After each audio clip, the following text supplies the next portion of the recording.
Sông group đỏ cồn bật thập song tì group các bạn sông group đã nhận thông tương lai đòi sự đầy group chẳng ấy bạn chẳng dưng vậy vì kia thà thì đọc mùi một nắng để khi nhầm bàn điệp đọc hàng lớn nó có đào đi tề là câu nè còn tài ní lục điệp đọc chạm mà đòn tiền đòi hiện lục ẩn này chẳng dưng giờ một phây pram đuông đại một nước đăng ca mà đòn đại nó còn hai điệp đọc hiện tam phía tam ấy hiện là chuyên môn có phần này chẳng dưng mà mời đòn tiền là căn cho bạn lại tới này nhìn to mày lên đường tiếp chẳng đã tung nâng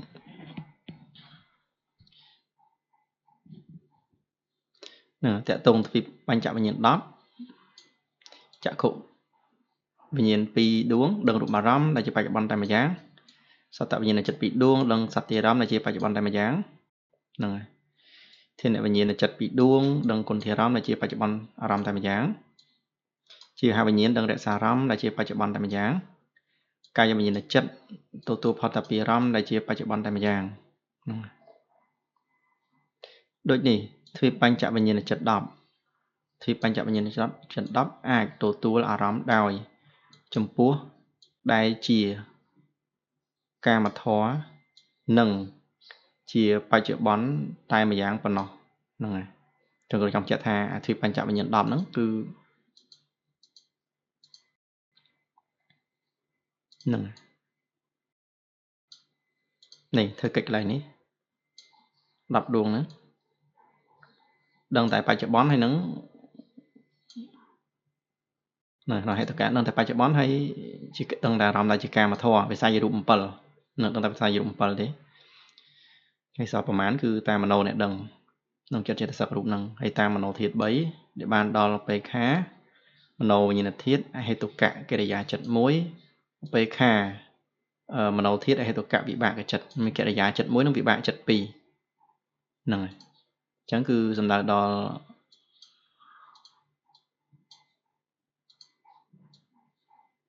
này là đo cái giá chất muối của một đuông đấy cái giá chất pí là đo đuông thì vào vùi bị đuông này nè để chăm thấy ai nâng cất hàng dây tròn đòn tích bên trái nè đỏ toàn chấm dây tròn đòn còn chạp chăm như tôi chập để chân nặng ta đài thì cái giá này cứ thua vào chân nặng đài nâng này và nâng chẳng thấy từ bảy đuông nó từ tua tại aram tam pan chặt phiên nâng ai na mùi để chỉ aram nó mình cầm nọt chấm púa aram mùi đôi chỉ chặt khổ với nhìn chỉ đam tê cứ aram thằng pram nâng mùi ná của về tù bàn đấy tao mà tiết người ta aram nó nút trời nâng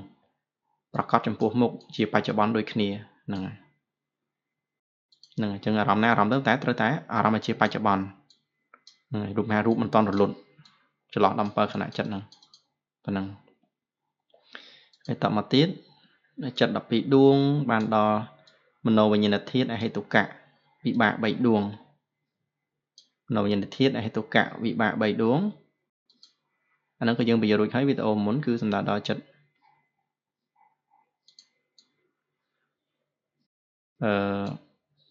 ចិត្តដួងទី7នេះមួយហើយនឹងដួងទី7ទី8ខាងកុសលនេះពីរដួងនេះហ្នឹងហើយ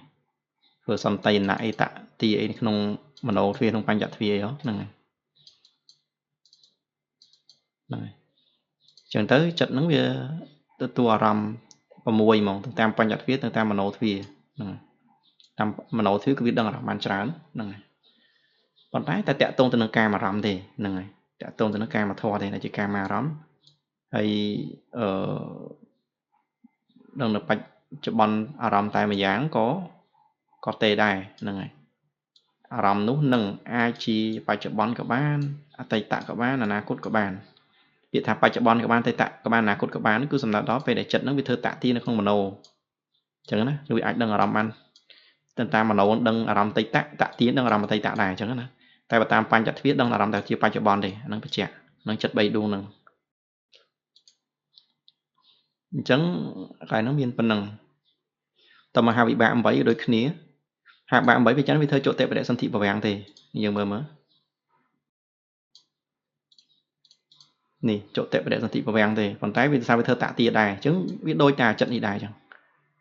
ហើយអាចុតិបដិសន្ធិវាក៏បដិសន្ធិមានអារម្មណ៍ជាកាមភពហ្នឹងបដិសន្ធិក្នុង បាយភូមិ4មនុស្សទេវតាអារម្មណ៍នៅក្នុងកាមភពហ្នឹងដែរមិនបដិសិទ្ធិព្រមទេហើយមហាវិបាកយើងក៏បដិសិទ្ធិជាមនុស្សទេវតាដែរអញ្ចឹងណាអញ្ចឹងយើងមើលនេះតួតទានឹងឯងធ្វើតទានឹងឯងហើយអញ្ចឹងវាតទាក្នុងបញ្ចទ្វាក៏វាធ្វើតទាក្នុងមโนទ្វាក៏វាធ្វើអញ្ចឹងបញ្ចទ្វាដឹងអារម្មណ៍អីវាដឹងអារម្មណ៍ហ្នឹងមโนទ្វាដឹងអារម្មណ៍ជាអតីតអនាគតអីវាដឹងអារម្មណ៍ហ្នឹងដែរអញ្ចឹងណាហើយបដិសិទ្ធិនៅកាមភពអញ្ចឹងវាទាំងអស់ហ្នឹងវាជាហ្នឹងហើយដឹងអារម្មណ៍ឲ្យជាកាមធម៌តែម្យ៉ាងដែរហសេតុបានចិត្តក៏ដូចគ្នាអត់ដឹងបញ្ញត្តិទេចិត្តរបស់ព្រះរហន្តញញឹមមែនប៉ុន្តែដឹងនេះទេហ្នឹងហើយអត់ដឹងអារម្មណ៍ច្រើនទេដឹងបានត្រឹមកាមអារម្មណ៍តែម្យ៉ាងអញ្ចឹងអត់ដឹងបញ្ញត្តិដឹងអីទេហើយទុនទីទៅជាវនៈទាំងតាមបញ្ចទ្វាទាំងតាមមโนទ្វាហ្នឹងហើយអញ្ចឹងបើមโนទ្វានឹងមានអារម្មណ៍ជាអតីតជាវនៈសោយក៏ជាអតីតអញ្ចឹងហសេតុបានចិត្តក៏ដឹងអារម្មណ៍ជាអតីតដែរអញ្ចឹងណាអញ្ចឹងទៅហសេតុបានចិត្តមហាវិបាក8ហើយវិបាកចិត្តក្នុងអហេតុកៈ3ដួងហ្នឹងនឹងដឹងអារម្មណ៍អតីតក៏បានបច្ចុប្បន្នក៏បានអនាគតក៏បានអញ្ចឹងសរុបសេចក្តីមកចិត្ត25ដួងហ្នឹងដែលតោងយកអារម្មណ៍6សុទ្ធតែជាកាមធម៌តែម្យ៉ាងហ្នឹងកាមធម៌មានថាជាធម៌ដឹងនៅកាមអារម្មណ៍ណាហ្នឹងហើយដោយចំពោះយ៉ាងនេះទៅឈ្មោះថាចិត្ត25ដួងនេះតោងកាមអារម្មណ៍ដោយប្រកបហ្នឹងហើយនៅខាងក្រៅហ្នឹងប៉ុណ្ណឹងតើមកចូលដល់មហាកតាអារម្មណ៍មហាកតាអារម្មណ៍ដងមហាកតាអារម្មណ៍ចិត្តដែលទទួលមហាកតាអារម្មណ៍ដោយប្រកបមានថាដោយអេកន្តៈដោយប្រកបនោះតែម្យ៉ាងមាន6ដួងគឺវិញ្ញាណនញ្ចាយតនៈឈាន3ដួងគឺមានវិញ្ញាណនញ្ចាយតនៈឈានកុសល1វិញ្ញាណនញ្ចាយតនៈកិរិយាចិត្ត1និងវិញ្ញាណនញ្ចាយតនៈវិបាក1អានេះខ្ញុំកត់ឲ្យនេះថែមមួយទៀតមួយដួងទៀតនេះមួយដួងនេះ3ដួងណាតែនេះក៏ដាក់ឲ្យតែ2អញ្ចឹងវាខ្វះអញ្ចឹងជួយថែមឲ្យបន្តិចមកនឹងវិញ្ញាណនញ្ចាយតនៈវិបាកមួយទៀតហ្នឹងហើយតើមកយើងអានតទៀតបុគ្គលអ្នកបានអាកាសានញ្ចាយតនៈឈានហើយនឹងអាចចម្រើនសមថភាវនាដើម្បីឲ្យវិញ្ញាណនញ្ចាយតនៈឈានឬអ្នកដែលបានសម្រេចនៅវិញ្ញាណនញ្ចាយតនៈឈានហើយនឹងចូលវិញ្ញាណនញ្ចាយតនៈឈានសមាបត្តិទៀតត្រូវតែអាស្រ័យអាកាសានញ្ចាយតនៈឈានហ្នឹងហើយកុសលឬអាកាសានញ្ចាយតនៈឈានកិរិយាដែលធ្លាប់បានកើតហើយដល់ខ្លួននោះមកជាអារម្មណ៍យ៉ាងណែនជានិច្ចទៅវិញ្ញាណនញ្ចាយតនៈឈាននឹងអាចកើតបានហ្នឹងហើយអញ្ចឹងមានន័យថាដើម្បីចម្រើនដល់រូបឈានទី2ហ្នឹងដែលជាវិញ្ញាណនញ្ចាហ្នឹងត្រូវតែមានអីគេអាកាសានញ្ចានេះមកជាអារម្មណ៍ហ្នឹងហើយអញ្ចឹងអាកាសានញ្ចាយតនៈឈានហ្នឹងវាមានអាកាសជាអារម្មណ៍មានជាបញ្ញត្តិប៉ុន្តែនៅពេលដែលអ្នកបានឈានហ្នឹងចង់ចម្រើនទៅអរូបឈានទី2ត្រូវខ្ចីចិត្តដែលជាមហាកតៈចិត្តហ្នឹងដែលជាមហាកតៈចិត្តដែលជាអរូបឈានទី1ហ្នឹងមកជាអារម្មណ៍របស់អរូបឈានទី2ដើម្បីចម្រើនឡើងទៅអរូបឈានទី2ហ្នឹងហើយខ្ញុំចង់មានន័យចឹងអញ្ចឹងអាចជាប្រភេទអរូបឈានហ្នឹងជាកុសលឬក៏ជាកិរិយាឥឡូវយើងមើលតទៀតមានបញ្យលតិហេតុកៈបទុជនតិហេតុកៈបទុជននោះសម្រាប់ដល់បទុជនយើងធម្មតាទេតែដែលបដិសន្ធិដោយហេតុ3ហ្នឹងហើយតែជាហេតុ3ក្នុងមហាវិបាកណាមានអលោភៈអតោសៈហ្នឹងអលោភៈអតោសៈហ្នឹងបញ្ញាបដិសន្ធិដោយហេតុ3ហ្នឹង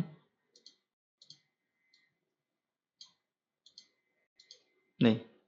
បញ្ញាអលោភៈអតោសៈហ្នឹងហេតុ3បដិសន្ធិមកមានហេតុ3ហ្នឹងបើខ្វះបញ្ញាអត់អាចសម្រេចឈានឬសម្រេចមគ្គបានទេសំខាន់ត្រូវមានពូជបញ្ញានៅក្នុងចិត្តម្នាក់ហ្នឹងហើយមានអត់គឺយើងអត់ដឹងទេហ្នឹងហើយមានតែវិស័យរបស់ព្រះសម្មាសម្ពុទ្ធអាចដឹងណាដោយពូជបញ្ញាអីយើងអាចទៅដឹងចិត្តចិត្តសិទ្ធអីក្នុងពូជហ្នឹងយើងអត់ដឹងហ្នឹងអញ្ចឹងទាតុកៈពុទ្ធជននេះអ្នកបដិសន្ធិដោយហេតុ3តែជាពុទ្ធជនទេ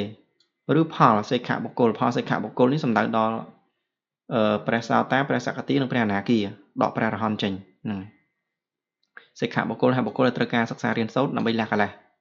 ប៉ុន្តែទៀងតែនឹងសម្រេចព្រះរហន្តហើយទៀងតែនឹងចូលបរិនិព្វានហើយគ្រាន់តែកំពុងសិក្សារៀនសូត្រលះកិលេសនៅសល់បន្តទៀតហ្នឹងអញ្ចឹងលោករាប់ចាប់ពីព្រះសោតាសក្កទីអនាគាហើយបុត្រជនយើងមិនមែនជាសិក្ខាបុគ្គលទេហ្នឹងដែលបានចុះហេតុអីកន្លែងនេះគេថាតិហេតុកៈបុត្រជនធ្វើអីចង់ចម្លើយថាចេះ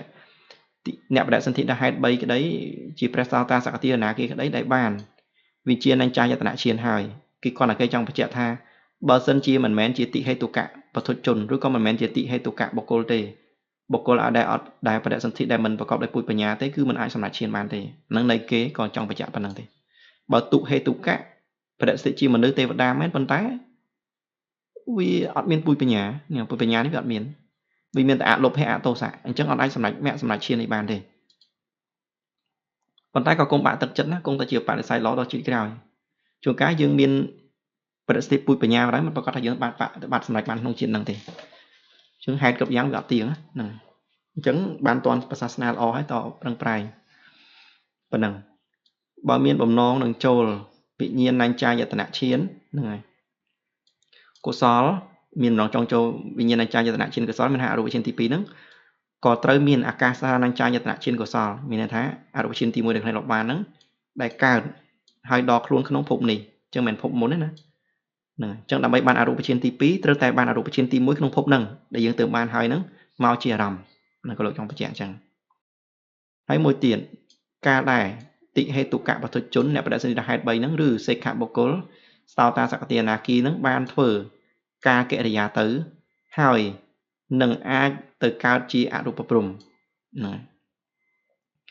អញ្ចឹងទៅកើតជាអរូបព្រំហើយក្នុងវិញ្ញាណញ្ចាយតនៈភូមិគឺបដិសន្ធិដោយវិញ្ញាណញ្ចាយតនៈវិបាកចិត្តហ្នឹងហើយយើងនៅចំពោះចំណានជាកុសលណាតែបដិសន្ធិជាវិបាកចិត្តមានចិត្តជាផលរបស់អរូបឈានទី2ហ្នឹងដោយមានអាកាសានញ្ចាយតនៈកុសលដែលធ្លាប់កើតដល់ខ្លួនក្នុងភពមុនឃើញទេអញ្ចឹងទៅបដិសន្ធិក្នុងអរូបព្រំទី2ហ្នឹងគឺនៅមានអាបដិសន្ធិវិបាកចិត្តហ្នឹងក៏នៅតែមានអីអាកាសានញ្ចាយតនៈកុសលដែលខ្លួនធ្លាប់កើតក្នុងភពមុនហ្នឹងមកជាអារម្មណ៍ដែរហ្នឹងសូម្បីខណៈវិញ្ញាណញ្ចាយតនៈវិបាកធ្វើទូនាទីនៅឯបវាំងកិច្ចចុតិកិច្ចក៏ត្រូវមានអាកាសានញ្ចាយតនៈកុសលដែលធ្លាប់កើតដល់ខ្លួនក្នុងភពមុនជាអារម្មណ៍ដូចគ្នាអញ្ចឹងណាហ្នឹងអញ្ចឹងអាកាសានញ្ចាយតនៈហ្នឹងអរូបឈានទី1ហ្នឹងវាក៏ជាអារម្មណ៍របស់វិញ្ញាណញ្ចាយតនៈមានថាអរូបឈានទី2ហ្នឹង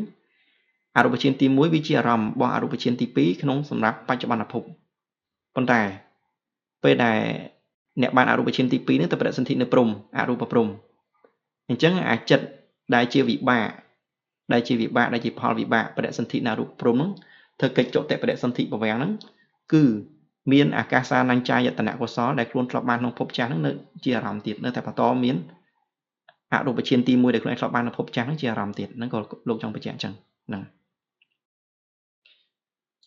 តិហេតុកៈបទុជនក្តីផលសេខៈបុគ្គលក្តីហ្នឹងហើយកាលណាបានចម្រើនវិបស្សនាតទៅរហូតដល់បានសម្រេចអរហត្តមគ្គអរហត្តផលជាព្រះអសេខៈបុគ្គលអសេខៈបុគ្គលមានថាបុគ្គលអស់ការសិក្សារៀនសូត្រសម្ដៅដល់ព្រះអរហន្តនឹងឯងអស់សិក្សារៀនសូត្រនេះសម្ដៅសិក្សារៀនសូត្រមិនវិជាផ្លូវលោកដូចយើងនេះគឺសិក្សារៀនសូត្រក្នុងការលះកលេសហ្នឹងណាហ្នឹងហើយជាងលោកអស់កលេសអីដែលត្រូវសិក្សារៀនសូត្រទៀតដែរគឺត្រូវព្រះនិព្វានដែរអញ្ចឹងលោកដែលបានសម្រេចព្រះរហត្តមគ្គអរហត្តផលអីហ្នឹងគឺបើសិនជាលោកចូលវិញ្ញាណញ្ចាយតនៈឈានហ្នឹងហើយឈានចិត្តដែលកើតថ្មីបើលោកចូលវិញ្ញាណញ្ចាយតនៈឈានចិត្តហ្នឹងដែលកើតថ្មីជាហ្នឹងហើយជាវិញ្ញាណញ្ចាយតនៈកិរិយាចិត្តហ្នឹងហើយជាវិញ្ញាណញ្ចាយតនៈកិរិយាដែលវិញ្ញាណញ្ចាយតនៈកិរិយាកើតឡើងថ្មីហ្នឹងហើយកើតឡើងនេះតែងតែមានអារម្មណ៍ដែលជាអាកាសានញ្ចាយតនៈកុសលដែលធ្លាប់កើតដល់ខ្លួនក្នុងភពនេះជាអារម្មណ៍ជាមានថាបើសិនជាលោកបានធ្វើអរូបឈានទី1ឯងអាកាសានញ្ចាយតនៈឯងហ្នឹងហើយប៉ុន្តែលោកសម្រេចព្រះអរហន្តបន្តមកទៀតលោកចង់ចូលឈានឡើងដល់លើទៀតមានន័យថាលោកចង់ហាត់ឈានឡើងទៅបានដល់អរូបឈានទី2អញ្ចឹងពេលដែលលោកចូលអរូបឈានទី2ហ្នឹងគឺហ្នឹងហើយគឺឈានដែលលោកចូលគឺជាវិញ្ញាណញ្ចាយតនៈកិរិយាចិត្តហើយព្រោះលោកជាព្រះអរហន្តហើយហ្នឹងហើយប៉ុន្តែក៏ត្រូវតែមានអរូបឈានទី1អាកាសានញ្ចាយតនៈកុសលហ្នឹងមកជាអារម្មណ៍ដែរអញ្ចឹងណាហ្នឹងហើយព្រោះអាការដែលលោកបានអាកាសានញ្ចាយតនៈនឹងឈានដែលជាកុសលហ្នឹងការដែលលោកបានលោកនៅជាព្រះអនាគាចុះក្រោមអញ្ចឹងវារាប់នៅជាកុសលអត់ដល់កិរិយាអញ្ចឹងដល់ពេលដែលលោកបានសម្រេច ជាព្រះរហន្តហើយពេលលោកចូលឈានថ្មីដែលលោកមិនធ្លាប់បានណាដូចជាវិញ្ញាណัญចាយតនកិរិយាគឺជាហ្នឹងហើយជាឈានអរូបឈានរបស់ចិត្តរបស់ព្រះរហន្តអញ្ចឹងក៏វានៅតែបន្តមានអាកាសានញ្ចាយតនកុសលដែលលោកធ្លាប់បានពីមុនមកជាអារម្មណ៍ដែរហ្នឹងហើយ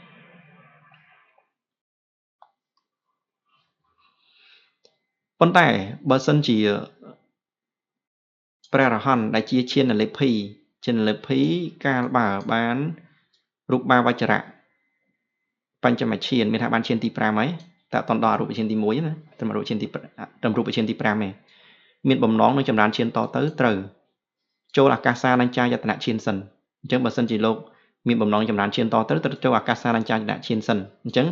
ពេលលោកឈានលេភីមានថាលោកបានសម្រេចជាព្រះរហន្តហើយហ្នឹងហើយមានធម្មបញ្ញមឈាននេះអញ្ចឹងពេលឈានអរូបឈានទី1ដែលលោកចង់ចូលដំបូងគេហ្នឹងគឺចូលមកគឺអរូបឈានហ្នឹងគឺទី1ហ្នឹងគឺជានឹងចិត្តកាត់ដល់តែងជាអាកាសានញ្ចាយតនកិរិយាជារូបឈានចិត្តប្រភេទកិរិយាចិត្តមិនមែនជាកុសលទៀតទេព្រោះលោកជាព្រះរហន្តហើយអញ្ចឹងណារួចហើយចម្រើនវិញ្ញាណัญចាយតនឈានតទៅហើយមានអាកាសានញ្ចាយតនកិរិយាហ្នឹងមកជាអារម្មណ៍ហ្នឹងហើយអាមុនមានលោកបានត្រឹមអរូបឈានទី1ឯងលោកបានហើយតែដល់ពេលលោកបានព្រះរហន្តលោកចូលអរូបឈានទី2វាត្រូវខ្ចីអារម្មណ៍ដែលជាអរូបឈានទី1នេះអាកាសានញ្ចាយតនជាកុសលនេះមកជាអារម្មណ៍ប៉ុន្តែក្នុងទី2នេះមានន័យថាលោកអត់ទាន់បានដល់អរូបឈានទី1ទេអញ្ចឹងពេលលោកចូលអរូបឈានទី1ហ្នឹងលោកបានជាព្រះរហន្តរួចទៅហើយ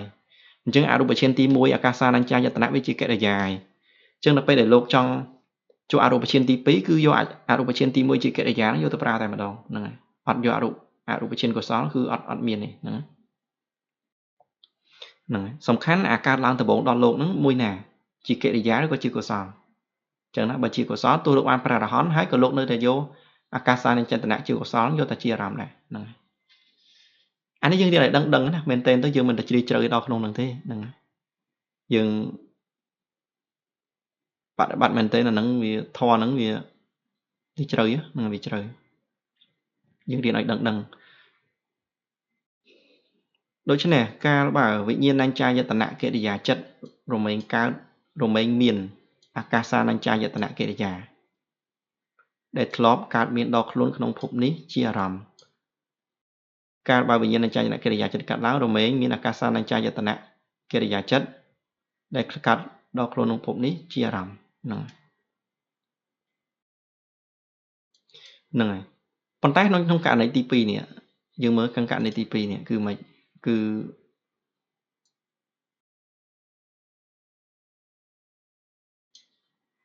នេះយកលោកបាននេះគេព្រះសិក្ខាបុគ្គលចម្រើន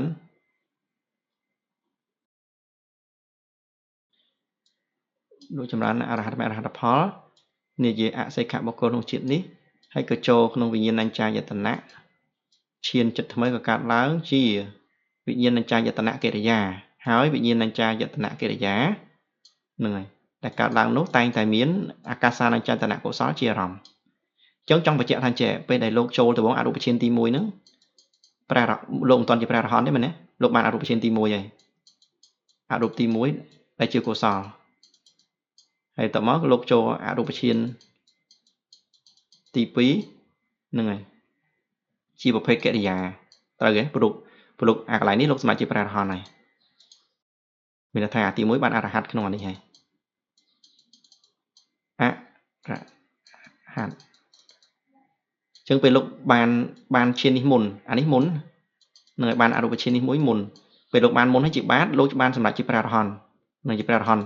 ពេលលោកបានជាព្រះរហន្តលោកចង់ចូលឈានបន្តទៀតពេលចង់ចូលអរូបឈានបន្តទៀតជាអរូបឈានកិរិយាចិត្តដែរអញ្ចឹងណាអញ្ចឹងអរូបឈានកិរិយាចិត្តនេះមានអីគេមានហ្នឹងហើយអរូបឈានកិរិយាចិត្តនេះគឺមានអរូបឈានដែលជាកុសលដែលខ្លួនឯងធ្លាប់បានមកជាអារម្មណ៍ហ្នឹងហើយប៉ុន្តែចង់និយាយថាអរហត្តផលនេះអរហត្តមគ្គនេះហើយនឹងអរូបឈានទី1នេះគឺអរូបឈានកើតឡើងមុនអញ្ចឹងណាអរូបឈានកើតមុនទើបសម្រាប់អំព្រះអរហន្តហើយនៅពេលដែលលោកចង់ចម្រើនមកតគឺអរូបឈានដែលកើតមកក្រោយព្រះអរហន្តហ្នឹងក្រោយអរហត្តមគ្គហ្នឹងគឺជាកិរិយាហើយនឹងគឺជាកិរិយាប៉ុន្តែវានៅមានអារម្មណ៍ដែលជាអរូបឈានទី1ហ្នឹងដែលជាកុសលមកជាអារម្មណ៍នឹងចង់បញ្ជាក់ឡើងចេះហើយដល់ពេល ឡើងដល់លើទៅតាមនឹងទៀតទៅប៉ុន្តែបើសិនជាលោកចូលអរូបឈានម្ដងទៀតពេលលោកសម្រេចព្រះអរហន្តនេះហើយអានេះអរហន្តអរូបឈានទី1ជាកុសលនេះមុនពេលសម្រេចព្រះអរហន្តនៅពេលដែលលោកសម្រេចព្រះអរហន្តហើយលោកឡើងដល់ឈានទី2លោកនៅមានហ្នឹងហើយអរូបឈានដែលជាកុសលទី1មកជាអារម្មណ៍ប៉ុន្តែពេលលោកបានអរហន្តហើយបានសម្រេចព្រះអរហន្តនេះលោកចូលអរូបឈានទី1ម្ដងទៀតគឺលែងជាកុសលហើយព្រោះអីជាព្រះអរហន្តហើយអញ្ចឹងបើសិនជាលោកបានសម្រេចព្រះអរហន្តហើយដំបូងលោកនៅជាព្រះអនាគីវានៅជាកិរិយាអរូបឈានទី1នៅកិរិយាពេលលោកបានសម្រេចព្រះអរហន្តនេះលោកចូលអរូបឈានទី1ម្ដងទៀតអញ្ចឹងអរូបឈានម្ដងទៀតទៅជាអរូបឈានទី1ដែលជាប្រភេទកិរិយាម្ដងឈប់ជាកុសលហើយអញ្ចឹងបើលោកសម្រេចព្រះអរហន្តហើយពេលលោកចង់ចូលអរូបឈានទី1ម្ដងទៀតគឺអរូបឈានកិរិយាប៉ុន្តែបើសិនជាលោកចង់ចូលអរូបឈានទី2អរូបឈានទី2ហ្នឹងមានអរូបឈានទី1នេះដែលជាកុសលនេះមកជាអារម្មណ៍អញ្ចឹងណាព្រោះអរូបឈានទី1នេះកើតឡើងមុនអរហត្តមគ្គខ្ញុំចង់បញ្ជាក់ចេះបើសិនជាលោកអត់ទាន់បានអរូបឈានទេបានត្រឹមបញ្ញមឈាននៃឈានទី5ទេនៅតែជារូបឈាននៅឡើយទេលោកបានសម្រេចព្រះអរហន្តហើយបានលោកបានហ្នឹងហើយលោកសម្រេចព្រះអរហន្តហើយបានលោកបានអរូបឈានទី1អញ្ចឹងពេលលោកសម្រេចព្រះអរហន្តលោកចូលអរូបឈានទី1ដំបូងគេណាបានដំបូងគេហ្មងជាអរូបាវចរៈហ្នឹងហើយកិរិយាចិត្តអញ្ចឹងពេលលោកចំណាក់អរូបឈានទី2គឺវាយកអរូបាវចរៈចិត្តកិរិយាហ្នឹងមកជាអារម្មណ៍តែម្ដងអញ្ចឹងណាអត់ចាំបាច់យកអកុសលមកទេអញ្ចឹងហើយទើបសំខាន់លោកចង់បញ្យល់ថាកន្លែងអរូបាវចរៈកុសលនេះគឺវាកើតមុនអរហត្តអញ្ចឹងណាអញ្ចឹងពេលវាកើតមុនអរហត្តហើយទោះជាអរូបឈានទី2កើតឡើងក្រោយក៏ត្រូវតែមានអកុសលជាអារម្មណ៍ដែរអញ្ចឹងណាតែបើសិនជារូបាវចរៈកើតក្រោយអរូបឈានទី1ហ្នឹងកើតក្រោយអរហត្តមគ្គអញ្ចឹងនៅពេលដែលយើងចូលដំបូងជាអរូបឈានកិរិយាយកបណ្ដោយអញ្ចឹងពេលឡើងទៅអរូបឈានទី2គឺប្រើអរូបឈានកិរិយាហ្នឹងជាអារម្មណ៍តែម្ដងអញ្ចឹងណាមិនស្រួលបញ្យល់ទេណាតែខ្ញុំសង្ឃឹមថាអ្នកស្ដាប់យល់ហើយបើសិនជាអត់យល់ទេក៏ស្ដាប់ច្រើនដងឬក៏បើចូលចិត្តស្ដាប់ច្រើនដងតែបើអត់នេះទេរំលងទៅព្រោះយើងអត់ទៅឃើញអាហ្នឹងទេអញ្ចឹងណាអានេះបើយើងជ្រុលរៀនហើយវាត្រូវតែដឹងហើយហ្នឹងហើយត្រូវតែញែកឲ្យច្បាស់ហ្នឹងហើយយើងជ្រុលរៀនហើយបើជ្រុលប្រើពេលរៀនមិនច្បាស់អាហ្នឹងយើងវាមិនដែរតែបើយើងមើលបញ្ញាដែរបានប៉ុណ្ណាខ្ញុំសុំតទៅទៀតរួមសេចក្តីមកវិញ្ញាណញ្ចាយតនៈកុសល1វិបាកចិត្ត1កិរិយាចិត្ត1ហ្នឹងហើយ3ដួងនេះមានអាកាសានញ្ចាយតនៈ1និងកិរិយា1 2ដួងនេះអត់វិបាកទេណាអត់មានវិបាកជាអារម្មណ៍ទេយើងមើលយើងបញ្យល់មិញអរូបឈានទី2នេះមិនថាកុសលមិនថាវិបាកមិនថាកិរិយាទេគឺមានអរូបឈានទី1នេះដែលជាកុសលដែលជាកិរិយាជាអារម្មណ៍អត់មានវិបាកជាអារម្មណ៍ទេអញ្ចឹងវិបាកនេះលុបចេញណាហ្នឹងហើយលុបចេញអានេះបើយើងអត់យល់ធម៌ទេយើងស្ដាប់ទៅតាមសភៅនេះអត់ដឹងថាសភៅស្អីខុសណាហ្នឹងហើយអានេះលុបលេខ3ដាក់លេខ2វិញឡើយនេះណាហ្នឹងពីរដួងនេះជាអាកាសានញ្ចាយតនៈកុសលដែលធ្លាប់កាត់ដល់ខ្លួនក្នុងភពនេះឬភពមុនហ្នឹងហើយអញ្ចឹងពាក្យថាអរូបឈានទី2នេះអរូបទី2ដែលមានអរូបឈានទី1ជាអារម្មណ៍ហ្នឹងហើយក្នុងភពនេះគឺសំដៅដល់ពេលដែលហ្នឹងហើយគឺសំដៅដល់អរូបឈានដែលជាកុសលអរូបឈានកុសលមានថាកំពុងតែបានក្នុងភពហ្នឹងហើយអញ្ចឹងយើងបានក្នុងភពហ្នឹងហើយដូចខ្ញុំកំពុងតែបានឧទាហរណ៍ខ្ញុំបានអរូបឈានទី2ដែលជាកុសលអញ្ចឹងណាអញ្ចឹងខ្ញុំមានអរូបឈានទី1មកជាអារម្មណ៍ហើយអញ្ចឹងណាប៉ុន្តែនៅពេលដែលខ្ញុំបដិសន្ធិនៅអីគេបដិសន្ធិនៅពុទ្ធអរូបព្រំអញ្ចឹងទៅជាអរូបបាវចរៈហ្នឹងហើយ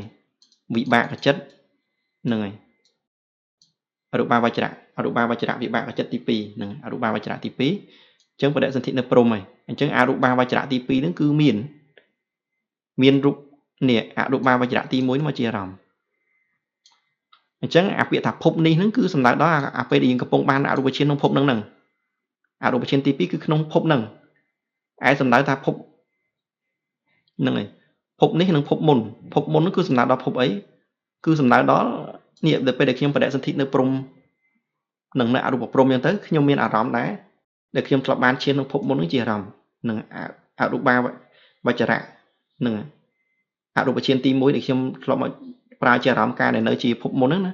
មកជាអារម្មណ៍នៅក្នុងចុតិបដិសន្ធិបវាំងនៅក្នុងចិត្តខ្ញុំនៅក្នុងអរូបព្រំភពបន្ទាប់នេះទៀតអញ្ចឹងណាយល់អត់ដែរទេនេះអញ្ចឹងមើលសរសេរណាមើលសរសេរត្រង់ទេតែប៉ុន្តែបកស្រាយប្រកបន័យឡើងបើយើងតាមមិនតាន់ទេស្អីទេភពមុនស្អីភពក្រោយបន្ទាប់ដំបូងថាអរូបឈានទី1ហ្នឹងហើយអរូបឈានទី2មានអរូបឈានទី1ក្នុងភពនេះជាអារម្មណ៍ឥឡូវមកថាភពនេះមកថាភពមុនមិនអញ្ចឹងយើងអាចវល់ណាតែអត់វល់ទេគឺភពនេះហ្នឹងគឺអរូបឈានទី2ត្រូវមានអរូបឈានទី1ក្នុងភពនេះជាអារម្មណ៍អាហ្នឹងត្រូវតែអញ្ចឹងហើយប៉ុន្តែពេលដែលខ្ញុំបដិសន្ធិនៅព្រំអរូបព្រំមិនមានវិបាកដែលជាអរូបឈានទី2ហ្នឹងប៉ុន្តែ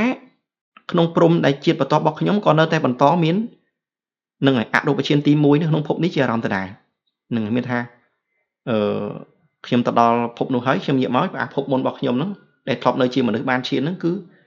ក្នុងដែលខ្ញុំនៅកំណត់ជាព្រំណាខ្ញុំនៅតែមានអរូបាវចរៈហ្នឹងហើយអរូបាវចរៈកុសលទី1ហ្នឹងគឺក្នុងភពមុនរបស់ខ្ញុំមកជាអារម្មណ៍ក្នុងវិបាកចិត្តរបស់ខ្ញុំនៅពេលនេះក្នុងចុតិបវាំងចុតិបដិសន្ធិវាំងរបស់ខ្ញុំគឺនៅមានអរូបាវចរៈហ្នឹងឈានទី1គឺនៅក្នុងភពមុនជាអារម្មណ៍នឹងពាក្យថាភពមុនគឺចង់សំដៅដល់វិបាកចិត្តដែលមានអារម្មណ៍ក្នុងភពមុនដែលខ្លួនឯងធ្លាប់បានឈាននឹងជាអារម្មណ៍ហ្នឹងអាហ្នឹងពេលដែលយើងទៅព្រំហើយចង់និយាយចេះណាហើយនេះពេលដែលយើងកំពុងនៅបដិបត្តិនៅជាមនុស្សហ្នឹងកន្លែងហ្នឹង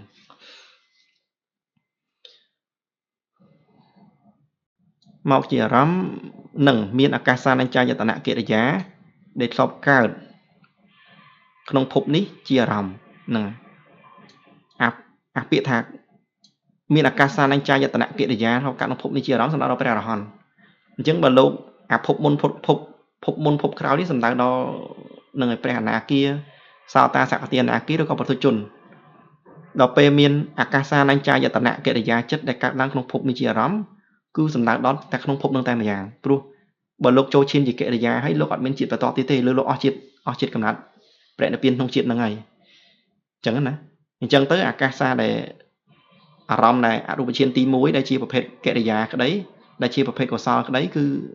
ហ្នឹងហើយគឺនៅក្នុងភពនេះតែម្យ៉ាងมันអាចអត់មានតែនៅក្នុងភពនេះអត់មានពាក្យថាភពមុនទេហ្នឹង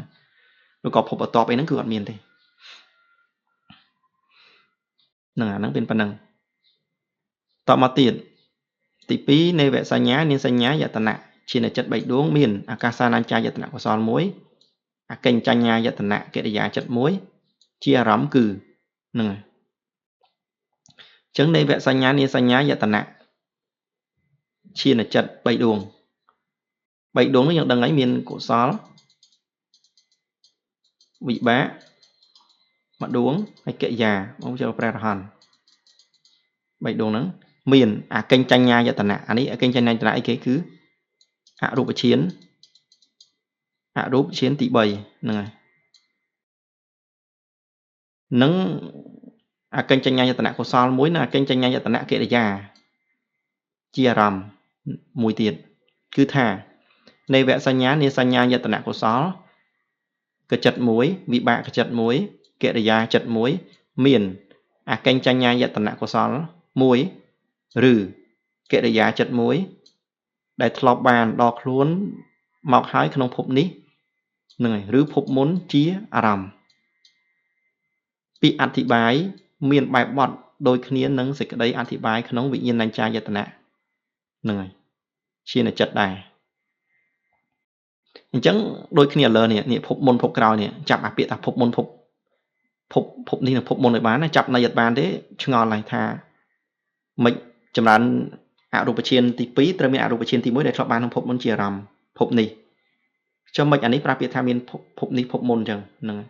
អាហ្នឹងខ្ញុំបញ្យល់មិញហើយទាំងសង្ឃឹមថាស្ដាប់តន់ហើយអានេះក៏ន័យដូចគ្នាអញ្ចឹងនេះន័យដូចគ្នាអញ្ចឹងហ្នឹងហើយរួមសេចក្តីមកចិត្ត6ដួងគឺវិញ្ញាណញ្ចាយតនៈចិត្ត3និងនេវសញ្ញានាសញ្ញាយតនៈចិត្ត3មានមហាកតៈចិត្ត4ដួងគឺអាកាសានញ្ចាយតនៈកុសល1កិរិយា1និងអកិញ្ចញ្ញាយតនៈកុសល1និងកិរិយា1ជាអារម្មណ៍ទើបចិត្ត6ដួងហ្នឹងហើយ tóng mà ha cả tạ rằm nè chẳng nhận đấng ấy chật vào mỗi đuống cứ ấy kế cứ tự nhiên anh trai tận nạ chật nó cứ 7 đuống hay nê vẽ xanh nhá tận nạ chật 7 đuống của mỗi đuống nó cứ ọt miên là rắm chí miên hạ đồ chiên tí mà đồ chiên tí tí phí hay là đồ chiên tí buồn ọt miên là rắm chí bánh nhạt tề cứ miên là rắm chí bò rằm mặt bò rằm mặt nó có mẹn bò rằm mặt chia ca mà rắm thì bò rằm mặt chia mà ha cả tạ rắm cứ nhưng đồ chiên kia viên ấy vô mà chia rắm là mấy lang tới đồ chiên to lơ tiệt nên trong bạch chạ phần nâng hay miên chật buồn đuông nâng cứ akasa nên cha tận của sao muối kể là già muối kênh cha nha tận của sao muối nâng kể là già mùi phần nâng nhưng xuân to thật tiếtបញ្ញត្តិអារម្មណ៍ចិត្តដែលទទួលបញ្ញត្តិអារម្មណ៍ដោយប្រកបមាន21ដួងហ្នឹងហើយចឹងចិត្តដែលទទួលបញ្ញត្តិអារម្មណ៍មាន21ដួងរូបាវចរៈចិត្ត15ដួងមានបញ្ញត្តិជាអារម្មណ៍គឺរូបាវចរៈចិត្ត15ដួងជាចិត្តដែលកើតឡើងអំពីការសម្លឹងអារម្មណ៍ចឹងនេះសម្រាប់ដល់រូបាវចរៈចិត្តរបស់យើង15ដួងមានខ្លះមានរូបាវចរៈកុសលចិត្ត5ដួងរូបាវចរៈវិបាកចិត្ត5ដួងហើយនឹងរូបាវចរៈកិរិយាចិត្ត5ដួងអញ្ចឹង15ហ្នឹងដែលជាចិត្តកាត់ឡើងអំពីការសម្លឹងអារម្មណ៍នឹងមានបញ្ញត្តិកម្មដ្ឋាន26ប្រការដែលជាអារម្មណ៍របស់រូបាវចរៈនឹងគឺអីគេកសិនបញ្ញត្តិ10អសុភៈបញ្ញត្តិ10អានាបានាសតិ1កោតថាកោតថាសបញ្ញត្តិ1ហ្នឹងហើយបយៈមនីសតបញ្ញត្តិ1ទុក្ខតសតបញ្ញត្តិ1សុខតសតបញ្ញត្តិ1មច្ចតសតបញ្ញត្តិ1ហ្នឹងហើយសតបញ្ញត្តិអារម្មណ៍របស់នៅព្រំវិហារធ4ហ្នឹងក៏គេបញ្ជាក់ប៉ុណ្ណឹងអញ្ចឹងអារម្មណ៍បញ្ញត្តិទាំង26ហ្នឹងគឺជាអារម្មណ៍របស់រូបាវចរៈនឹងរូបាវចរៈចិត្តទាំង15ហ្នឹងសូម្បីព្រះរហន្តក៏លោកត្រូវប្រើអារម្មណ៍កម្មដ្ឋានទាំង26ហ្នឹងដែរក្នុងអារម្មណ៍ហ្នឹងប៉ុន្តែមិនទាំងអស់ទេចឹងថាឈានអារម្មណ៍ខ្លះបានត្រឹមក្នុងអារម្មណ៍26ហ្នឹងគេទៅកម្មដ្ឋានទាំងអស់មាន40អញ្ចឹងតែគាត់ថាក្នុង40ហ្នឹងដែលអាចបានត្រឹមបឋមឈានឡើងទៅគឺមានតែ26នេះទេអញ្ចឹងណា26ទេអាផ្សេងបានធ្វើឧបចារៈអញ្ចឹងណាដូចពុទ្ធគុណអីផ្សេងមរណានុសតិអីសីលានុសតិនឹកដល់សិលនឹកដល់ទេវតាអីគឺបានធ្វើឧបចារៈទេអញ្ចឹងហ្នឹងហើយ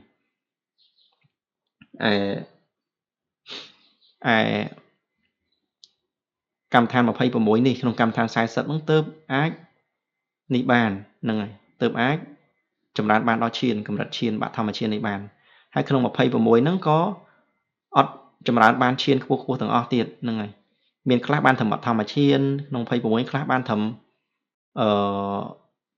ឈានទី4ខ្លះបានត្រឹមឈានទី5ហ្នឹងហើយខ្លះអាចជាបាតដល់ចម្រើនដល់អរូបឈានទៀតដោយកសិន10អាចជាបាតរបស់អរូបឈានហ្នឹងវាអាកាសកសិនមួយចេញហ្នឹងមានប៉ុណ្ណឹងបន្តមកទៀត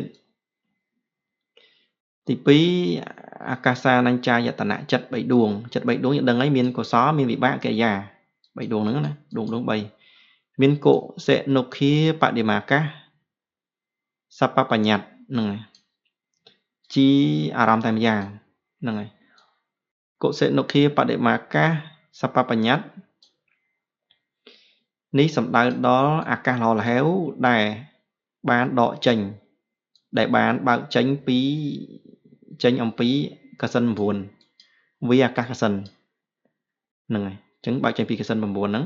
ចឹងដើម្បីបានដល់អរូបឈានតតែមានកសិនហ្នឹងអត់អាចចម្រើនណាបាយដល់អរូបឈានអត់ទេណាហ្នឹងហើយគឺត្រូវអាសម្លឹងទឹកសម្លឹងដីសម្លឹងអីក្នុងកសិនហ្នឹងណាមួយក៏បានដែរបញ្ញត្តិអាកាសល្អលហេវនេះឯងកាលកំណត់មកជាអារម្មណ៍ហើយទើបបានឈ្មោះថាកុសិនុខាបដិមាកាសហ្នឹងហើយកុសិនុបដិមាកាសសបបញ្ញត្តិនឹងចិត្តដែលមានអារម្មណ៍ជាកុសិនុខាបដិមាកាសសបបញ្ញត្តិនេះឈ្មោះថាអាកាសានញ្ចាយតនៈឈានចិត្តមានចំនួន3ដួងនោះគឺអាកាសានញ្ចាយតនៈកុសលចិត្ត1 វិបាកចិត្តមួយនិងកិរិយាចិត្តមួយនឹងសម្រាប់ព្រះអរហន្តតមកទៀតដែលមានអារម្មណ៍ជាបញ្ញត្តិយ៉ាងនេះគឺអារម្មណ៍ជាយ៉ាងនេះដោយចំពោះតែម្យ៉ាងប៉ុណ្ណោះនឹងមានន័យថាអារម្មណ៍យ៉ាងនេះនឹងគឺមានអាកាសល្អលហេវមិនមានទីបំផុតនឹងគឺតែម្យ៉ាងប៉ុណ្ណោះមានតែប៉ុណ្្នឹងហ្នឹងហើយបញ្ញត្តិអារម្មណ៍ប៉ុណ្ណឹងតមកទៀតអកិញ្ចញ្ញយតនៈ3ដួងមានកុសលវិបាកកិរិយាហ្នឹងយើងត្រង់នោះទៅមាននុដ្ឋភិវៈបញ្ញត្តិនុដ្ឋភិវៈបញ្ញត្តិគឺជាអារម្មណ៍តែម្យ៉ាងហ្នឹងហើយមានន័យថាអត់មានអារម្មណ៍អីក្រៅពីនុដ្ឋភិវៈបញ្ញត្តិហ្នឹងទេនុដ្ឋភិវៈបញ្ញត្តិនេះសំដៅដល់សភាពមិនមានអ្វីហ្នឹងហើយអ្វីបន្តិចបន្តួចក៏មិនមានកំណត់យកបញ្ញត្តិសញ្ញាដែលសន្មតថាមិនមានអ្វីឡើយបង្អោនមកជាអារម្មណ៍នេះឯងណាកំណត់យកបញ្ញត្តិសញ្ញាដែលសន្មតថាមិនមានអ្វីឡើយបង្អោនមកជាអារម្មណ៍នេះឯងចិត្តដែលទទួលអារម្មណ៍បញ្ញត្តិនេះទើបបានឈ្មោះថាអកិញ្ចញ្ញយតនៈកុសលចិត្តមួយវិបាកចិត្តមួយកិរិយាចិត្តមួយអញ្ចឹងវាអាចិត្តហ្នឹងគឺមានបញ្ញត្តិជាអារម្មណ៍ដែលបង្អោនសភាពអត់មានអ្វីបន្តិចបន្តួចក៏មិនមានកំណត់យកបញ្ញត្តិសញ្ញាដែលសន្មតថាមិនមានអ្វីឡើយហ្នឹងហើយអញ្ចឹងក៏បង្អោនចិត្តបែបហ្នឹងបញ្ញត្តិបែបហ្នឹងហើយទើបមានឈ្មោះថាអាកាសញ្ចយនកុសលមួយវិបាកមួយកិរិយាមួយ3ដួងហ្នឹងរួមមកចិត្ត21ដួងគឺរូបាវចរៈចិត្ត15ដួងអាកាសានញ្ចាយតនៈចិត្ត3ដួងអកិញ្ចញ្ញយតនៈចិត្ត3ដួងសុទ្ធតែមានបញ្ញត្តិជាអារម្មណ៍ទាំងអស់ហ្នឹងហើយក៏ប៉ុណ្ណឹងបន្តមកទៀតនិព្វានអារម្មណ៍ហ្នឹងហើយនិព្វានអារម្មណ៍ចិត្តដែលទទួលនិព្វានអារម្មណ៍ដោយប្រកបមាន8ដួងគឺលោកុត្តរចិត្ត8ដួងមគ្គចិត្ត4ដួងផលចិត្ត4ដួងមាននិព្វានជាអារម្មណ៍តែម្យ៉ាងហ្នឹងហើយចឹងលោកុត្តរចិត្ត8ដួងមគ្គចិត្ត4ដួងផលចិត្តមាននិព្វានតែម្យ៉ាងប៉ុណ្ណឹងនិព្វាននោះសំដៅដល់សភាពអស់ទៅនៃតណ្ហាហ្នឹងហើយសៀអស់ទៅនៃតណ្ហាដែលជាគ្រឿងចងរឹបរូតសัตว์ទាំងឡាយទុកមិនឲ្យរួចផុតពីសង្សារវដ្តមគ្គចិត្ត4ផលចិត្ត4នេះជាចិត្តដែលកាត់ផ្ដាច់នៅចំណងដូច្នេះចិត្តទាំងនេះមិនបានមកពាក់ព័ន្ធប្រស័យជាមួយនឹងអារម្មណ៍6ហ្នឹងហើយយ៉ាងណាមួយឲ្យជាប់ចម្ពាក់នឹងការប្រព្រឹត្តទៅក្នុងលោកនេះឡើយទើបត្រូវតោងយកអារម្មណ៍ពិសេសដែលសត្វណាក្នុងលោកមិនធ្លាប់បានជួបមិនធ្លាប់បានឃើញដោយខ្លួនឯងមកពីមុន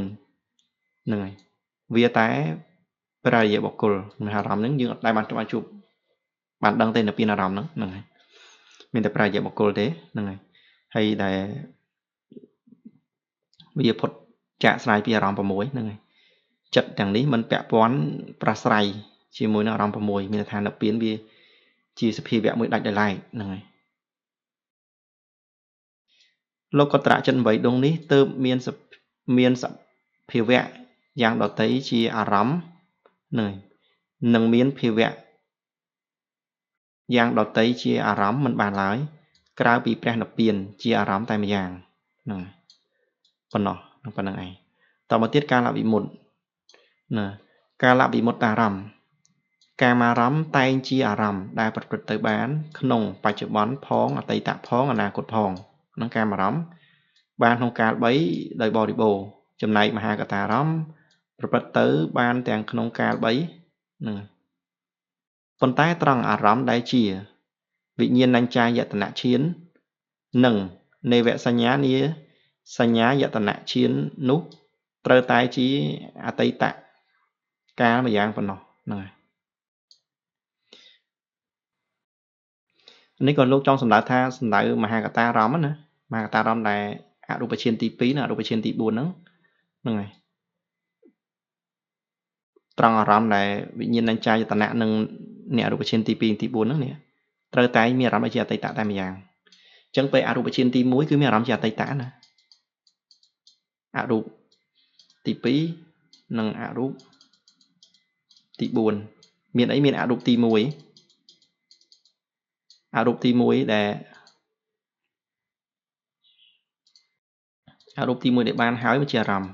បានហើយវាជាអតីតមិនទេបានហើយវារលត់ហើយអញ្ចឹងមកជាហ្នឹងហើយ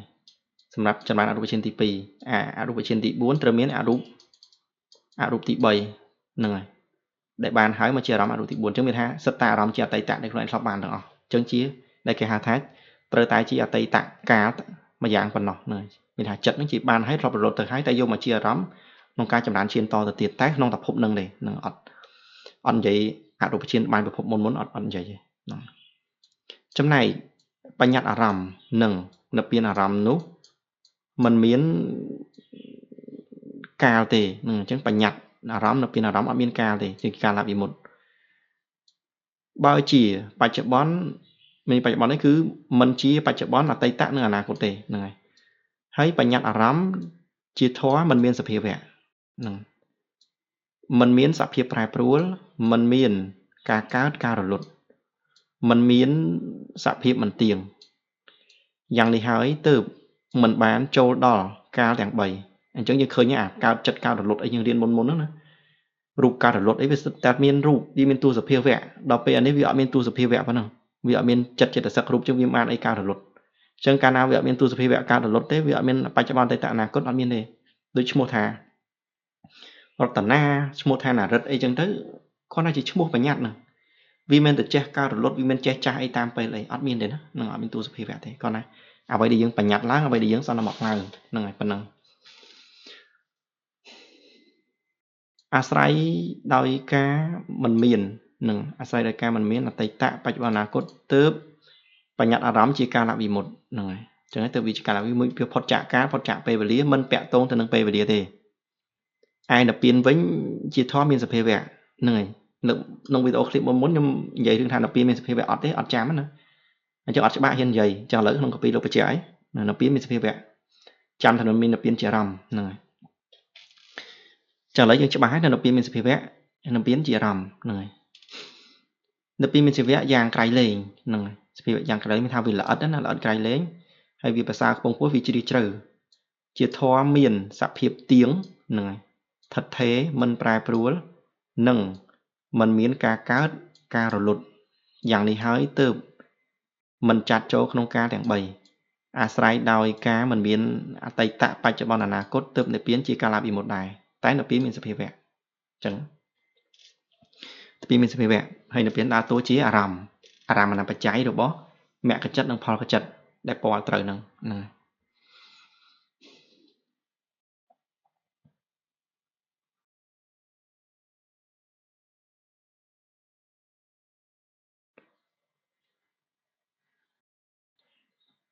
ធ្លាប់ស្ដាប់ clip voice គ្រូធម៌ម្នាក់គាត់និយាយពីរឿងនិព្វានហ្នឹងណាគាត់បោកប៉ាន់គាត់បញ្យល់ចុះបញ្យល់ឡើងគាត់ថានិព្វានអត់មានសភាវៈអាហ្នឹងបញ្ហាណាហ្នឹងនិយាយខុសកាពីគឺបញ្ហាហើយព្រោះយើងរៀនយើងយកកាពីជាគោលហើយដល់ពេលយើងលើកកាពីមកនិយាយតាក់ទងនឹងកាពីហ្នឹងវាអត់ច្បាស់លាស់ទៀតគាត់រួចខ្ជាក់កាពីចេញទៀតអាហ្នឹងយើងអត់ដឹងនិយាយមិនដែរណាប៉ុន្តែថាយើងរៀនហ្នឹងគឺកាពីជាគោលហ្នឹងហើយយើងអ្នកខ្លះគាត់បដិបត្តិដែរគាត់ត្រូវឃើញធម៌ឃើញអីដែរតែគាត់ទៀងទាត់មួយកាពីនេះវាមិនឃើញខុសអញ្ចឹងមិនថាឥឡូវវាពុទ្ធសាសនាយើងវា2500ឆ្នាំហើយវាល្មមដល់ពេលវាត្រូវនេះខ្លះហើយហ្នឹងហើយវាមិនដូចសម័យព្រះមានព្រះសម្មាសម្ពុទ្ធនៅសួរសម័យពីដើមងាយឆ្ងល់គុណធម៌គ្នាទៅប្តឹងព្រះអង្គទៅបងថាកុំឆ្ងល់អីភិក្ខុនេះបានសម្រេចហើយជាព្រះអរហន្តហើយជាព្រះអរិយបុគ្គលហើយអីហើយឥឡូវមានតែគេជួយប្រាប់ហ្នឹងហើយមានតែគេផ្ទៀងផ្ទាត់ទេហើយជេរចោះជេរឡើងវល់ហ្នឹងចំព្រះអរិយបុគ្គលមែនទេហ្នឹងបាបធ្ងន់មែនទេហ្នឹងហើយអញ្ចឹងយើងទោះគេបដិបត្តិខុសទោះគេបដិបត្តិត្រូវយើងគួរតែសរសើរហ្នឹងមានន័យថាបើមិនសរសើរទេក៏គុំយើងមិនរីករាយទេក៏គេនៅដល់គេយើងនៅដល់យើងដែរព្រោះអីយ៉ាងហោចណាស់ក៏អ្នកហ្នឹងគ្នាក៏ព្យាយាមរកផ្លូវរួចចាកទុកដែរហ្នឹងហើយបដិបត្តិខុសបដិបត្តិត្រូវសុទ្ធតែជាបុគ្គលប្រាថ្នារួចចាកទុកដូចគ្នាហ្នឹងហើយយើងក៏មិនតន់ជាព្រះអរិយបុគ្គលមានថាបើនិយាយពីមនុស្សនៅក្នុងព្រៃវិញពងវែងដូចគ្នាហ្នឹងបើលោកកតរៈមគ្គមិនតន់មកប្រកាសជាព្រះសោតាទេងាប់ពីហ្នឹងទៅមិនដឹងទៅកើតអីហើយវល់ទៅកើតប្រែតនរកសត្វ Sô cai tệ chan tới chuyện cầm nát đã miên ti bầm phật thế nè về vòn vọt đặt ở về ngày nè chẳng tới bờ cái bắt kho trời ấy có dương chui pram bán có ọt tới dương vô shop có riêng sâu mình vô shop đấy có tam luôn tới còn hai dương cua riêng là sâu là chán thì to là chán chìm xét cầm oi kho bìa với để dương nè bay đọt thả thai nữa đã bị thò mấy rất là sầm khăn là dương tiền toàn là kịch bản để bạn nè chứng nhân sơ miên sắp tà miên tầng ó nâng đại chỉ tiếng toàn bao dương nè chẳng tới dương miên là chia sẻ mới ta ở một khi họ tầng là kịch bản để bạn vì miên sấy vì sắp tà nẹ trong đôi trả tục nè từ bậc can ấy nè khởi kỳ bạn có chui trick o từ bạn tới có là o thôi nè còn tái có thằng tha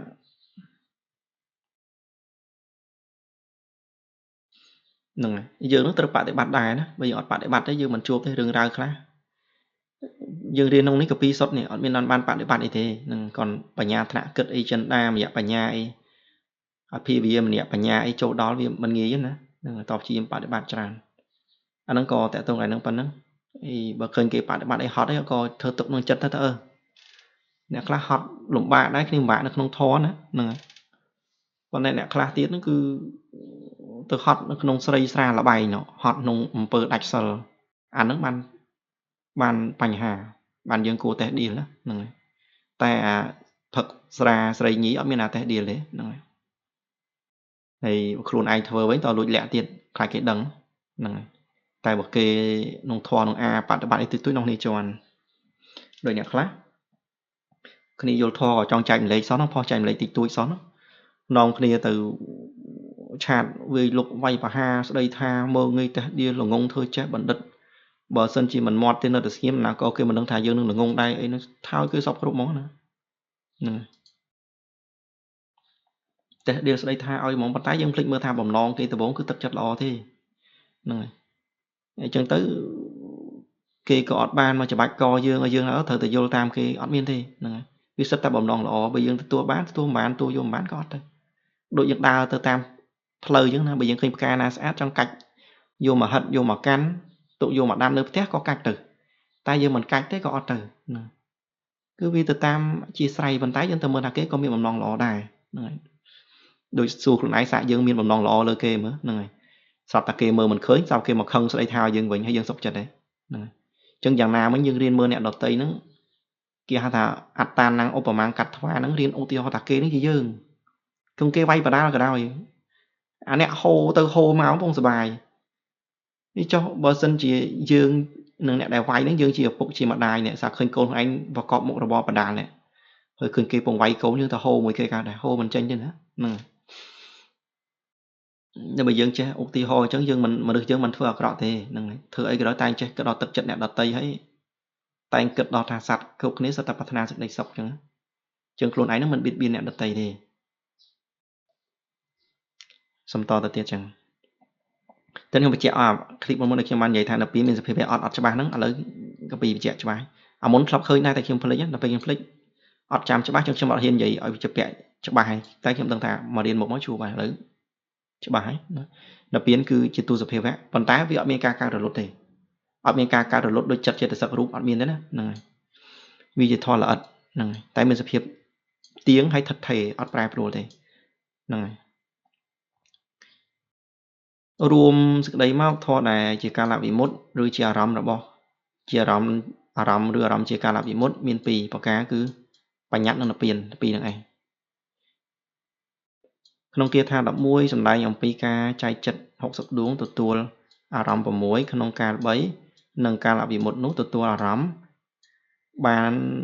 prakot chỉ ai contact tam làm đápอย่างนี้คือนี่trongประเจกสรุปสารังไว้เนี่ยนะจัดตัวรำราชการมารำได้ประกอบมีนไฟแผ่มดวงจัดได้ตัวมหากตารำโดยประกอบมีนผมวยดวงจัดตัวปัญญาอารำโดยประกอบมีนไฟมวยดวงจัดตัวนับเปียนอารำโดยประกอบมีนใบดวงแม่บนพอดบนนั่งไงจำนวนจัดแต่งอ้อมีนไปสับปะรดดวงการได้ตัวอารำโดยประกอบจีไอคอนแทคมีน60ดวงไงจังมันซ้ำไฟบนดวงตีนจังนั้นนะตัวอารำบานจานจ้างมันประกอบជាអណ័យកន្តៈហើយអារម្មណ៍ច្រើនយ៉ាងដែលជាអារម្មណ៍របស់ ចិត្ត29ដួងនោះហៅថាសព្វារម្មណ៍ហ្នឹងហើយសព្វារម្មណ៍ចឹងចិត្តនៅសល់29ដួងប៉ុន្តែវាបូក2ទៀតណាបូក2ទៀតមិនវាតាក់ទងអភញ្ញាមិនបែកចេញអភញ្ញាចិត្តទៅហ្នឹងហើយមិនបែកចេញពីយើងមើលមកក្រោមមកយើងយល់ហ្នឹងនេះចិត្តកុសលចិត្តដែលនៅសល់89ហ្នឹងដក60ចេញហ្នឹងហើយនៅសល់29ដែលបានពោលរួចមកហើយក្នុងគាថាសង្កហៈទី11ជាចិត្តដែលអាចទទួលអារម្មណ៍ផ្សេងបានច្រើនអារម្មណ៍នោះនៅសល់នៅមានរាប់បញ្ចូលចិត្តពិសេសពីរដួងទៀតហ្នឹងហើយគឺនេះក្នុងបញ្ញមច្ឆានហ្នឹងហើយ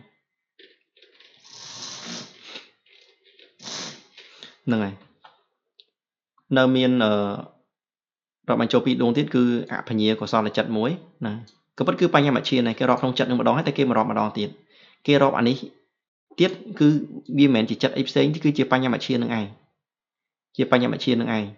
ប៉ុន្តែក៏បញ្ញមច្ឆាននេះវាមិនមែនជាឈានចិត្តមានបញ្ញត្តិជាអារម្មណ៍ទេជាបញ្ញមច្ឆានដែលមានហ្នឹងហើយចក្ខុទិបមានតិចទិបមានអភញ្ញាមានរិទ្ធហ្នឹងហើយមានដឹងចិត្តបរចិត្តវិជាដឹងចិត្តគេជាអារម្មណ៍ហ្នឹងគឺមានអភញ្ញា6ហ្នឹងជាអារម្មណ៍ហ្នឹងហើយអាចប្រើរិទ្ធបរ័យបានអញ្ចឹងទៅវាដឹងចិត្តរឿងរ៉ាវបានច្រើនហ្នឹងហើយប៉ុន្តែជាបាតរបស់បញ្ញមច្ឆាននឹងឯងជាចិត្តបញ្ញមច្ឆាននឹងឯង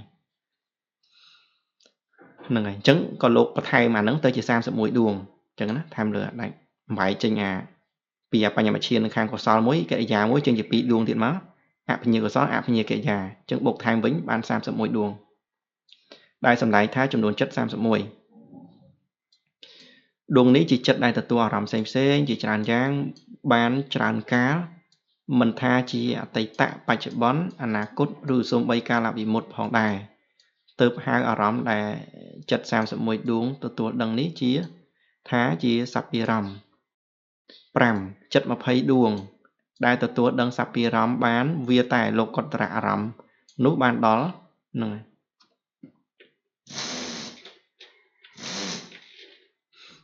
ហ្នឹងហើយ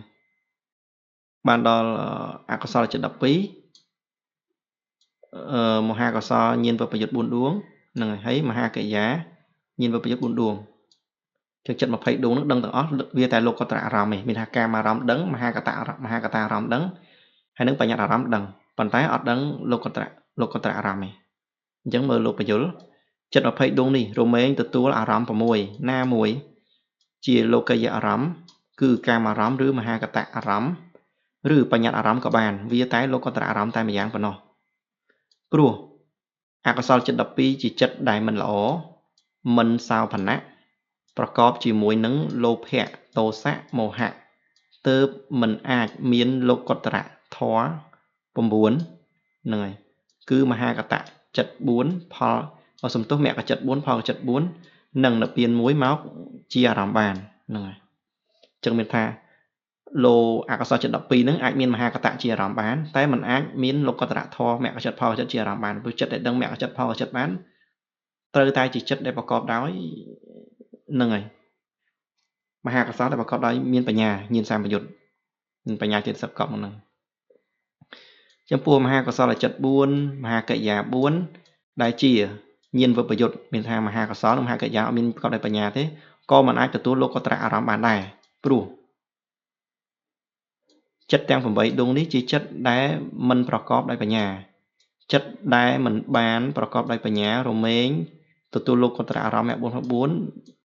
និព្វាន1មិនបានដូចគ្នាអញ្ចឹងតើមានពូជបញ្ញាទី6ចិត្ត5ដួងដែលទទួលដឹងសព្វារម្មណ៍បានវាតែអរហត្តមគ្គអរហត្តផលនោះបានដល់នឹងមហាកុសលញាណសម្បយុទ្ធចិត្ត4ដួងអភញ្ញាចិត្ត1ដួងនឹងទាំងអស់5ដួងអភញ្ញាកុសលចិត្ត5ដួងចិត្ត5ដួងនេះរមែងដឹងអារម្មណ៍ទាំង6ណាមួយដែលជាលោកយៈនិងបញ្ញត្តិរហូតដល់លោកុត្តរអារម្មណ៍ក៏បានប៉ុន្តែវាអរហត្តមគ្គអរហត្តផលនឹងវាតែចិត្ត2ដួងនឹងចេញទេហ្នឹងព្រោះអ្នកដែលបង្អោនចិត្តយកអរហត្តមគ្គអរហត្តផលមកជាអារម្មណ៍បាននោះបុគ្គលនោះត្រូវបានសម្រេចជាព្រះអរហន្តហើយហ្នឹងហើយ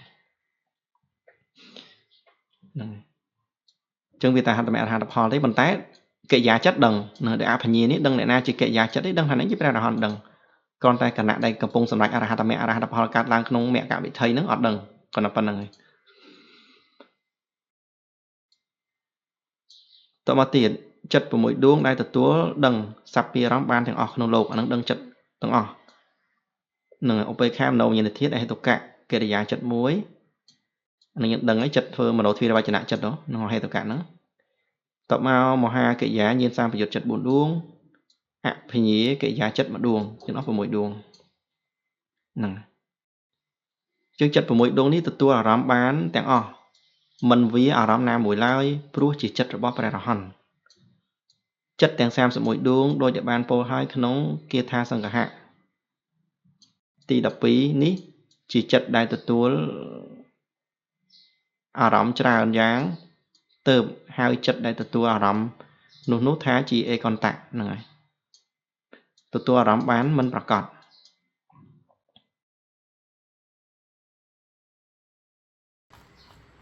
ហ្នឹងហើយអញ្ចឹងវីដេអូនោះមានប៉ុណ្ណឹងបាទអាក្រោយវាតាក់ទងរឿងផ្សេងទៀតវិញឆ្ងាយទៀតចឹងឥឡូវយើងបញ្ចប់វីដេអូតាមប៉ុណ្ណឹងបាទចឹងមានតែក៏ឆ្លងឡើយណាក៏សូមខន្តីបេទោសសូមអរគុណសូមគោរពជម្រាបលា